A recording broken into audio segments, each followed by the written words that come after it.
할렐루야. 지난 3일도 하나님의 은혜 가운데 잘 지내신 줄로 믿습니다. 수요일 예배 드리시는 우리 모든 성도들에게 하나님의 은혜가 충만하게 임하시기를 주님의 이름으로 축원합니다. 이제 오는 주일부터 우리가 성전 예배를 드린다고 생각하니까 굉장히 설레고 기대가 됩니다. 우리 성도님들 또 어떤 모습으로, 또 얼마나 기대하는 모습으로, 사모하는 모습으로 나오실까라고 하는 마음이 많이 듭니다. 오늘 주일에 우리가 하나님 앞에 모여서 예배 드릴 때 정말 영광스러운 예배, 하나님 정말 기뻐하시는 그런 예배를 올려드릴 수 있기를 간절히 바라고요. 여러분들의 마음속에 그날을 또 사모하고 하나님 주신 은혜로 충만한 오는 주일 또 예배가 되었으면 좋겠습니다. 지난 주일에 우리가 함께 말씀을 나눴던 부분을 먼저 살펴보도록 하겠습니다. 귀신 들린 자가 예수님을 보자 그가 달려와서 절하며 이렇게 부르짖었습니다. 지극히 높으신 하나님의 아들이여. 이렇게 귀신 들린 사람 안에 있는 그 귀신이 예수님을 보고 지극히 높으신 하나님의 아들이여 라고 고백하는 모습을 보았죠. 이 고백이 굉장히 중요하다고 했습니다. 하나님께서 예수님을 그는 내 사랑하는 아들이다 라고 칭해 주셨을 뿐만 아니라 나중에 제자들과 그리고 모든 그리스도인들이 하나같이 고백했던 그 고백의 말이 무엇이었냐면 예수는 그리스도이십니다. 예수는 하나님의 아들이십니다 라고 하는 그 선포였다고 했습니다. 예수님의 하나님 아들 되심, 그것이 가장 중요한 복음이라는 거예요. 예수님은 하나님께서 보내셨습니다, 이 세상에. 그리고 예수님의 죽음과 부활로 말미암아 우리가 구원받게 되었습니다 라고 하는 것이 바로 신약 성경, 아니 성경 전체가 얘기하는 가장 중요한 복음인 것입니다. 그래서 우리 믿음의 선배님들은 예수는 그리스도이십니다, 예수님은 하나님의 아들이십니다 라고 하는 그 복음 하나 붙잡고 때로는 순교하는 그 상황 가운데서도 믿음으로 온전히 살아갔다고 했습니다. 우리도 이 믿음을 꼭 붙들어야 될 줄로 믿습니다. 예수님은 하나님의 아들이십니다, 예수님은 그리스도이십니다. 이 믿음을 꼭 붙잡고 살아가시는 여러분들이 되시기를 바랍니다. 또한 그 지역의 동네 사람들이 이 귀신 들린 사람에게 일어난 그 모든 일, 또 자신들의 돼지떼들이 바닷가로 뛰어들면서 죽는 그 모든 일들을 나중에 듣게 된 후에 예수님에게 자신들의 마을에서 떠나가기를 간청하는 것을 우리가 보았습니다. 그들의 마음속에는 하나님의 역사, 또 예수님을 통해서 나타나는 하나님의 뜻, 메시지, 이런 데에는 큰 관심이 없어 보인다라고 하는 말씀을 드렸습니다. 그들의 관심은 지금 현재 누리고 있는 것, 돼지, 또 풍요로움, 그들의 마음이 거기에 다 가 있는 것이죠.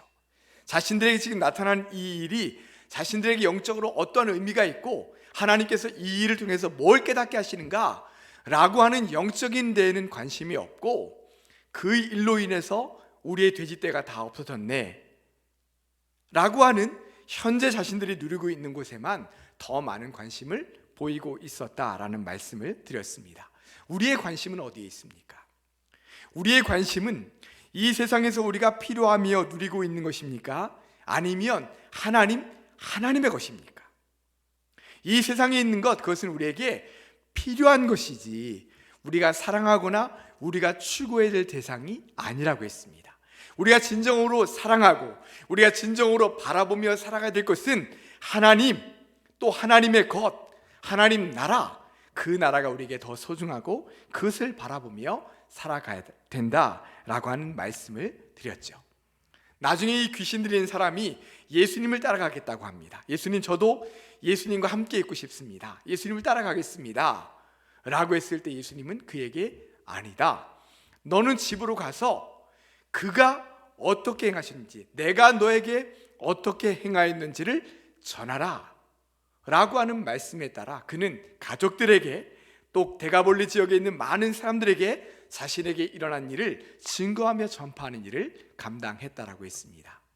우리에게 하나님께서 수많은 은혜를 베풀어 주셨습니다. 구원의 은혜를 베풀으셨고 하루하루 살아가는 그 모든 것들이 하나님의 은혜다라고 하는 고백을 우리 함께 드렸죠. 그렇다고 한다면 우리가 주님 앞에 받은 은혜, 주님께서 우리에게 베풀어 주신 그 모든 은혜를 이제는 내 안에 가지고 있는 것이 아니라 이제는 어떻게 행하셨는지를 가서 증거하며 전할 수 있는 진실한 하나님의 사람들 다 되실 수 있기를 주님의 이름으로 축복합니다. 오늘 말씀 21절로 한번 이어서 가보도록 하겠습니다. 예수님께서 배를 타시고 바다 건너편으로 건너가셨습니다. 그러자 이번에도 수많은 무리들이 예수님 주변에 몰려들었습니다. 이렇게 예수님께서 바닷가에 머물러 계실 때에 유대교 회당장 한 사람이 예수님을 찾아왔습니다. 그 회당장의 이름은 야이로입니다. 그는 예수님께 찾아와서 예수님의 발 앞에 엎드렸습니다. 그리고는 간절히 지금 구하고 있죠. 무엇을요? 자신의 딸이 죽게 되었다라고 하면서 그를 치유해달라라고 하는 간청이었을 겁니다. 회당장 야이로의 간청을 들으신 예수님께서 일어나셔서 그의 집으로 지금 향해 가시는 내용이 오늘 21절부터의 말씀의 내용입니다. 여기서 우리가 한 가지 살펴봐야 될 것은 예수님을 찾아와 자신의 딸을 고쳐달라고 간청하고 있는 사람이 누구냐라고 하는 것입니다. 우리가 조금 전에 말씀드렸던 회당장이라고 했죠. 여러분, 회당장이라고 하는 것은 유대교 제사장입니다. 유대교 지도자이죠. 그러니까 예루살렘 안에는 성전이 있었다면 예루살렘 성전에 매번 갈 수가 없으니까 각 지역마다 회당이 있었다라는 말씀을 한번 전해드린 적이 있습니다. 그 회당에서 율법을 가르치고 그들을 신앙적으로 지도하는 그 역할을 했던 사람들이 바로 이 회당장이죠.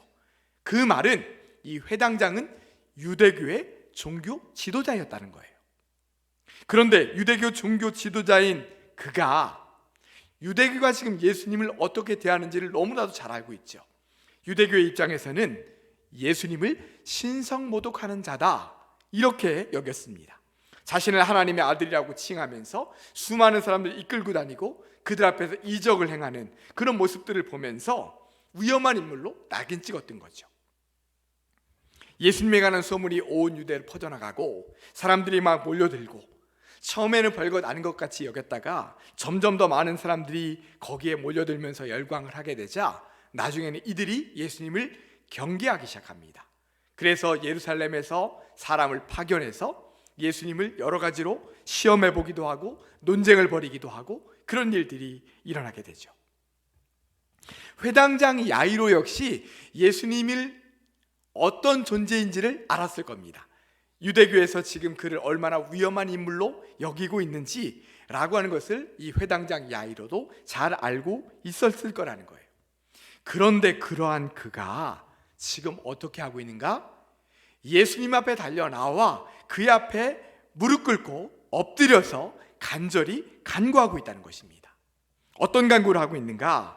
라고 하는 것이 23절 말씀에 나오는데요. 우리 23절 말씀을 다 같이 한 음성으로 함께 읽도록 하겠습니다. 간곡히 구하여 이르되 내 어린 딸이 죽게 되었사오니 오셔서 그 위에 손을 얹으사 그로 구원을 받아 살게 하소서 하거늘. 아멘. 자, 지금 뭐라고 간구하고 있냐면요, 내 어린 딸이 죽게 되었습니다. 그러니 예수님께서 오셔서 그 위에 손을 얹으사 내 딸을 구원하여 주시고 살려주시옵소서 라고 간구하고 있어요. 지금 이 회당장의 간청이요, 굉장히 구체적입니다. 굉장히 사실적이에요. 예수님 그냥 고쳐주세요 이게 아니라요, 예수님 그 위에 손을 얹으사 살려주옵소서 라고 하는 구체적인 간청이 들어있고 그 간청 안에는 그렇게 하실 때 고쳐줄 줄로 믿습니다 라고 하는 그 마음이 담겨 있다는 거예요. 여러분, 우리는 이 회당장의 모습을 보면서 두 사람이 떠오릅니다. 한 사람은 우리가 이제 마가복음 9장에서 살펴볼 사람인데요, 귀신 들린 아들을 둔 아버지 모습이고요, 또 한 사람은 자신의 하인이 중풍병에 걸렸다고 하면서 고쳐달라고 찾아온 백부장입니다. 먼저 귀신 들린 아들을 데려왔던 그 아버지의 이야기, 마가복음 9장에 나온다고 말씀을 드렸는데요, 우리가 나중에 자세하게 살펴보겠지만 귀신 들린 아들을 데려온 그 아버지가 예수님께 뭐라고 간구했습니까? 이렇게 간구했습니다. 무엇을 하실 수 있거든 우리를 불쌍히 여기사 도와주옵소서. 무엇을 하실 수 있거든 이라고 하는 이 아버지의 말에는 반신반의하는 마음이 담겨 있습니다. 다른 지금 많은 사람들이 고침받았다라는 것을 듣고 왔어요. 저 예수님이라는 분은 많은 이적을 행하고 또 심지어는 죽은 사람도 살리고 그런 이적을 행한답니다 라고 하는 소문을 듣고 왔어요. 그럼에도 불구하고 이 아버지의 마음속에는 무엇을 하실 수 있거든 이라고 하는 반신반의하는 마음이라는 거예요. 그를 향해 예수님께서 뭐라고 말씀하셨습니까? 할 수 있거든이 무슨 말이냐, 이렇게 나중에 책망을 하시죠. 그런 그의 마음을 보았을 때 아직은 확실한 믿음을 가지고 온 것은 아니구나. 그럼에도 불구하고 자신의 절박한 상황을 예수님께 아뢰면서 제 귀신 들리는 아들 좀 할 수 있으면 고쳐주십시오 라고 지금 그가 구하고 있는 것이죠. 반면에 마태복음 8장에 나오는 백부장은 어땠습니까?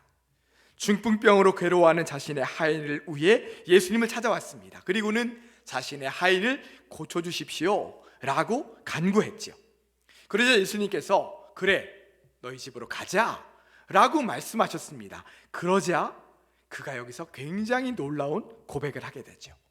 주여 내 집에 들어오심을 나는 감당하지 못하겠사오니 다만 말씀으로만 하옵소서. 그러면 내 하인이 낫겠사옵나이다. 자, 무슨 말입니까? 그는 지금 예수님께서 고쳐주실 거라는 확신과 믿음이 있는 거예요. 심지어는 어떤 믿음이냐? 저희 집까지 가실 필요가 없겠습니다. 이 자리에서 선포하시면 나을 줄 믿습니다. 그런 믿음과 확신이 이 백부장에게 있었다라는 것입니다. 단지 자신의 하인이 나을 거라는 믿음을 넘어서 지금 이 자리에서 선포만 하셔도 저희 집에 있는 제 하인이 나을 줄 믿습니다. 이런 믿음과 확신이 그 백부장에게는 있었다라는 것입니다. 예수님께서 그 백부장의 믿음과 확신을 칭찬하셨습니다. 내가 이스라엘 중 아무에게서도 이만한 믿음을 보지 못하였노라. 이렇게 말씀하시고는 내 믿은 대로 될지어다 라고 말씀하셨고, 예수님이 선포하시는 그 즉시로 하인이 나으니라 성경은 말씀하고 있습니다. 오늘 말씀에 나오는 회당장 야이로도 마찬가지입니다. 그는 예수님에 대한 믿음이 있었습니다. 예수님께서 자신의 딸 위에 손을 얹으시면 치유받을 수 있다는 확신이 있었습니다. 자신이 지금 종교적인 어떤 입장에 있는지, 어떻게 보면 예수님을 신성모독하는 사람으로 여기는 유대교의 지도자였음에도 불구하고 그 모든 것들을 다 내려놓고 저분에게 가면 내 딸이 나을 수 있다라고 하는 믿음과 확신을 가지고 예수님께 나와 지금 간곡히 구하고 있는 것입니다. 여러분, 이 믿음이 얼마나 중요한 믿음입니까? 이 믿음이 얼마나 소중한 믿음입니까? 이러한 믿음은 25절부터 나오는 혈루병으로 고통당하는 여자에게서도 찾아볼 수 있습니다. 이 여자는 12년 동안 혈루병으로 고통당했습니다. 여러분, 혈루병이 뭔지 아시죠? 계속해서 하혈을 하는 병입니다. 멈춰지지 않는 거죠. 조절이 되지 않는 것입니다. 여러분, 이 여자가 얼마나 많은 고통을 당했겠습니까? 얼마나 어려움이 많았겠습니까? 사람들이 있는 곳은 가기를 꺼려하고요, 일상적인 생활에 얼마나 많은 제약이 있겠습니까? 그러다 보니까 심리적으로도 굉장히 위축이 되게 되겠죠. 그리고 자신의 삶에 대한 굉장히 회의나 우울한 마음도 많이 갖게 되었을 것입니다. 이 괴로움이 너무 크다 보니까 이 여자는 온갖 용하다는 의사들을 다 찾아가 봤을 겁니다. 그리고 용하다는 것들 다 해봤겠죠. 그러나 이 여자는 자신의 가진 재산을 다 탕진했을 뿐 몸은 점점 더 악화되어 갔습니다. 괴로움만 더 커져갔죠. 그러던 중 이 여자는 예수님에 대한 소문을 듣게 됩니다. 그리고 그 길로 예수님을 찾아왔습니다. 그런데 예수님 주변에는 이미 너무 많은 사람들이 몰려 있어서 예수님 가까이에 갈 수가 없었습니다. 그런데도 그 많은 인파 속에서 이 여자는 어떻게든 예수님 가까이 가려고 애썼습니다. 그리고 마침내 예수님 근처까지 가서는 예수님의 옷에 손을 댔습니다. 왜 그랬다고 말씀하고 있는지 우리 28절 말씀을 같이 한번 읽어보도록 하겠습니다. 이는 내가 그의 옷에만 손을 대어도 구원을 받으리라 생각함일러라. 아멘. 여자의 지금 마음, 여자의 생각이 무엇입니까? 내가 저 예수님의 옷에만 손을 대어도 내 병이 나을 것이다 라고 하는 믿음이 그 안에 있었다는 것입니다. 여자는 지금 예수님 가까이 가서 옷을 댄 이유는 무엇이냐? 예수님께 가까이 가서 그 옷에만 손을 대어도 내 병이 나을 거다 라고 하는 믿음이 있었다는 거예요. 여자는 예수님의 옷에 손을 댄 그 순간 혈루병의 근원이 곧 말랐습니다. 병이 씻은 듯이 나았습니다. 나았다는 것을 안 것도 한참 후가 아니라 만지는 그 순간에 나았음을 스스로 느낄 수가 있었습니다. 지금까지 얼마나 많은 고통을 당해왔습니까? 그렇게 잘한다는 의원들을 수도 없이 찾아보았고 많은 역도 먹어보았고 가진 방법을 다 동원해보았지만 아무런 차도가 없었는데, 아니 오히려 더 점점 약해지면서 12년 동안이나 알아왔던 그 병이 깨끗하게 낫게 된 것입니다. 여러분, 이 여자가 느꼈을 그 기쁨, 그 해방감 얼마나 기뻤겠습니까? 예수님께서는 병 고치는 능력이 자신에게 나간 줄 아시고 누가 내 옷에 손을 댔느냐 라고 하시며 무리들을 둘러보셨습니다. 이때 혈루병이 나은 그 여자가 놀란 채로 예수님 앞에 나와 엎드렸습니다. 그리고 자신에게 일어난 그 모든 일들을 예수님께 아뢰었죠. 그러자 예수님께서 그 여자를 향해 이렇게 말씀하셨습니다. 딸아, 내 믿음이 너를 구원하였으니 평안히 가라. 내 병에서 놓여 건강할지어다. 아멘. 딸아, 내 믿음이 너를 구원하였느니라.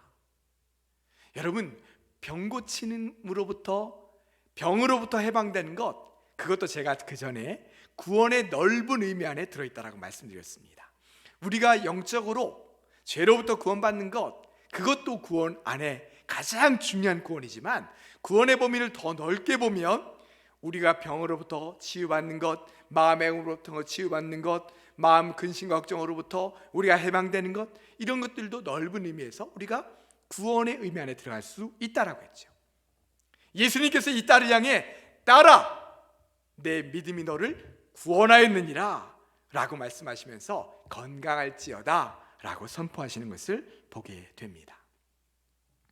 우리가 인간관계에 있어서 좋은 관계를 계속해서 유지하려면 상호 간에 신뢰가 있어야 됩니다. 예를 들면 물건을 파는 사람과 사는 사람 사이에 오랜 단골로 발전하려면 어떻게 되느냐? 저 사람이 정말 정직하게 팔고 정말 좋은 물건을 합리적인 가격에 팔고 있다라고 하는 그런 신뢰가 쌓여야 되죠. 좋은 관계를 유지하다가도 한번 바가지 쓰는 거였구나 라고 하는 것을 알면 어떻게 됩니까? 그 가게 안 가죠. 두 번 다시는 안 갑니다. 그 관계가 오래 갈 수가 없습니다. 그러나 일단 좋은 상호 간의 신뢰가 쌓이고 나면 그 다음부터는 서로에게 큰 유익을 줄 수가 있죠. 그래서 단골이 편한 겁니다. 그래서 단골집만 가게 되는 거죠. 그 집은 믿을 수 있어. 그 집은 가격이 합리적이야. 그 집은 뭘 해도 잘해 라고 하는 그런 신뢰가 쌓였기 때문입니다. 부부 사이도 마찬가지죠.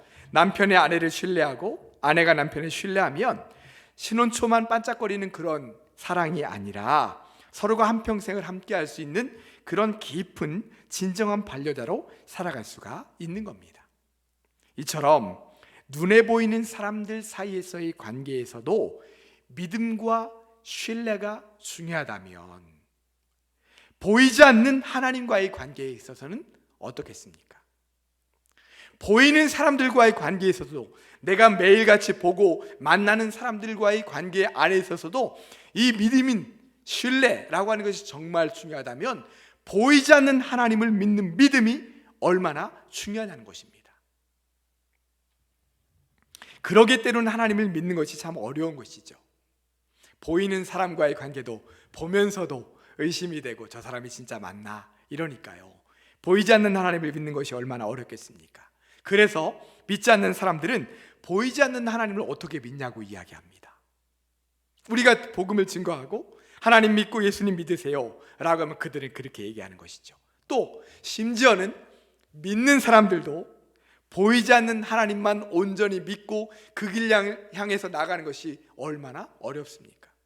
여러분, 이스라엘 백성들만 해도 한번 보세요. 광야 생활을 가는 동안 얼마나 많은 하나님의 역사를 경험했습니까? 그런데 조금만 지나면 왜 그들이 하나님을 배반하고 왜 하나님의 사람 모세를 들고 일어나요?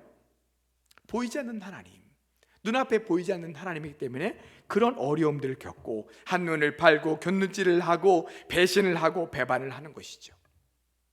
하나님께서는 하나님을 향한 굳건한 믿음, 흔들리지 않는 믿음을 기뻐하신다고 말씀합니다. 히브리서 11장 6절에 이렇게 말씀합니다.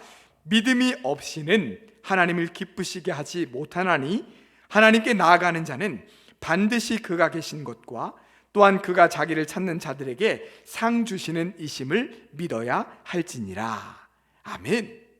믿음이 하나님을 기쁘시게 한다는 것입니다. 우리가 믿고 섬기는 하나님을 우리의 눈으로는 볼 수는 없지만 하나님은 분명히 살아 역사하고 계심을 믿는 그 믿음으로 살아가는 하나님의 백성들, 주님의 백성들을 찾으시고 그들을 기뻐하신다고 말씀하고 계십니다.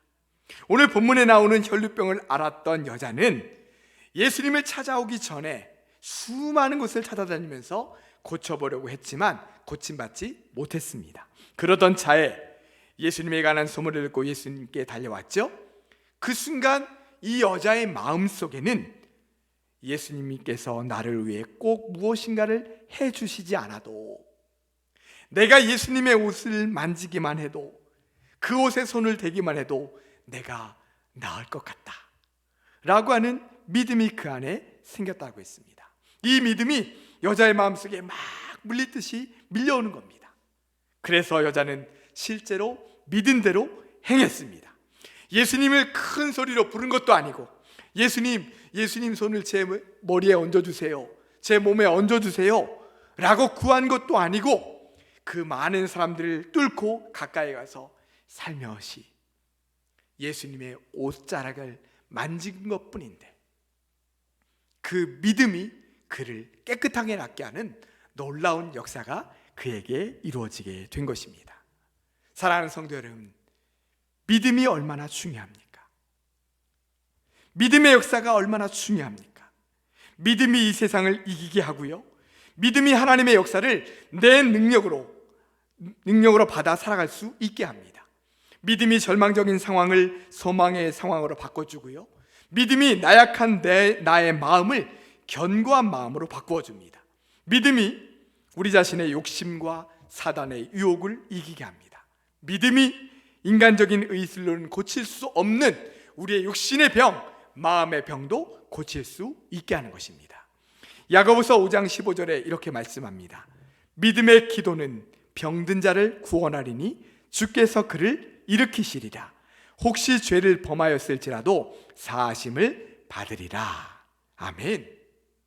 믿음의 기도는 병든 자를 구원하고 하나님의 역사가 그 삶 가운데 일어난다라는 것입니다. 우리가 믿음 안에 살아갈 때 이러한 역사가 나의 역사로 나타나게 될 줄로 믿습니다. 여러분, 한 가지만 잠깐 더 짚고 오늘 말씀을 마치려고 하는데요, 그렇다면 지금 이 회당장 야이로나 아니면 혈루병 가진 이 여자, 그들의 믿음은 어디에서 온 걸까요? 그들이 어디서 온 믿음을 가지고 이렇게 예수님 앞에 나와서 엎드려 간구하면서 주실 줄 믿습니다, 치료하실 줄 믿습니다 이렇게 간구하는 걸까요? 오늘 본문 27절 말씀을 보십시오. 27절 말씀 같이 한번 읽어볼까요? 예수의 소문을 듣고 무리 가운데 끼어 뒤로 와서 그의 옷에 손을 대니. 아멘. 27절 맨 앞에 보시면 예수의 소문을 듣고 라고 하는 것이 있습니다. 예수님의 소문을 들었다는 거예요. 예수님에 관한 이야기를 들었다는 것입니다. 예수님이 어떤 분이신지, 어떤 이적을 행하시는지, 그에게 일어난 많은 일들을 들으면서 그분이 그런 분이구나, 그런 능력과 이적을 행하실 수 있는 분이구나 라고 하는 그에 대한 소문을 들으면서 이 야이로와 또한 이 혈루병 가진 여자의 마음속에 믿음이 생겼다는 것입니다. 하나님의 말씀을 듣는 것, 하나님의 말씀을 읽는 것, 그래서 정말 중요한 것입니다. 하나님의 말씀을 자꾸 듣고 읽음으로 말미암아 믿음이 생기는 것이죠. 믿음이 커가는 것입니다. 점점 진정한 하나님의 사람으로 변화되는 것입니다. 로마서 10장 17절에 이렇게 말씀합니다. 그러므로 믿음은 들음에서 나며 들음은 그리스도의 말씀으로 말미암느니라. 아멘. 자, 믿음이 어디서 난다고요? 들음에서 난다고요. 예수님에 관한 소문을 들으면서 난다고요. 여호수아 6장에 보면 라합이라는 여자가 나옵니다. 라합이 2명의 정탐꾼, 이스라엘 정탐꾼들을 숨겨주게 되죠. 이 라합이 그 2명의 정탐꾼을 숨겨준 것, 그것을 히브리서 11장에서는 믿음으로 라합은 그 정탐꾼을 숨겨주었다라고 말씀하고 있는데요, 그 믿음이 어디서 생겼습니까? 우리가 너희의 하나님에 대해서 수도 없이 들었다. 들으면서 우리의 마음이 녹아져 내렸다 라고 고백하고 있어요. 라합의 믿음은 하나님에 관한 소문을 들으면서 났다는 거예요. 사랑하는 성도 여러분, 우리가 하나님의 말씀을 자꾸만 들어야 되고 하나님의 말씀을 자꾸만 읽어야 되는 이유가 바로 거기에 있습니다. 하나님의 말씀을 읽고 하나님의 말씀을 듣는 때에 그 가운데, 그 삶 속에, 그 마음 속에, 그 심령 속에 역사가 일어난다는 것입니다. 우리의 생각이 바뀌고 우리의 마음이 바뀝니다. 우리의 가치관과 물질관과 인생관이 바뀝니다. 어떻게 바뀌어요? 하나님 나라 백성의 가치관으로, 하나님 나라 백성의 물질관으로, 하나님 나라 백성의 또 인생관으로 그가 바뀌게 되라는 것입니다. 우리 주변에 그런 분들을 얼마나 많이 봅니까? 신앙생활을 10년, 20년, 30년 하시면서 말씀이 듣고 쌓이고 그 말씀이 그 가운데 역사하면서 사람을 변화시켜 가는 것이죠. 하나님의 사람으로 점점 만들어져 가는 것입니다. 사랑하는 성도 여러분, 하나님을 향한 굳건한 믿음을 사모하시기를 바랍니다. 흔들리지 않는 굳건한 믿음을 꼭 소유하시기를 바랍니다. 믿음은요, 하나님의 선물입니다. 또한 우리가 하나님의 말씀을 읽고 듣고 묵상할 때 그 말씀이 우리의 중심에 온전히 들어와서 우리의 모든 삶을 변화시켜 나가고 또한 인도해 가시며 그 말씀이 우리를 주장하시는 귀한 삶을 살아가게 될 줄로 믿습니다. 사랑하는 성도 여러분, 우리에게 주신 이 귀한 믿음을 잘 이어가시되 날마다 하나님의 말씀을 읽고 듣고 그 안에 거하심으로 그 믿음이 점점 더 커가서 나중에는 어떠한 상황에서도 어떠한 시험에도 흔들리지 않는 굳건한 믿음을 가지고 살아가실 수 있는 사랑하는 우리 모든 성도들 되실 수 있기를 주님의 이름으로 축복합니다. 기도하겠습니다. 사랑과 은혜의 주님, 참으로 감사합니다.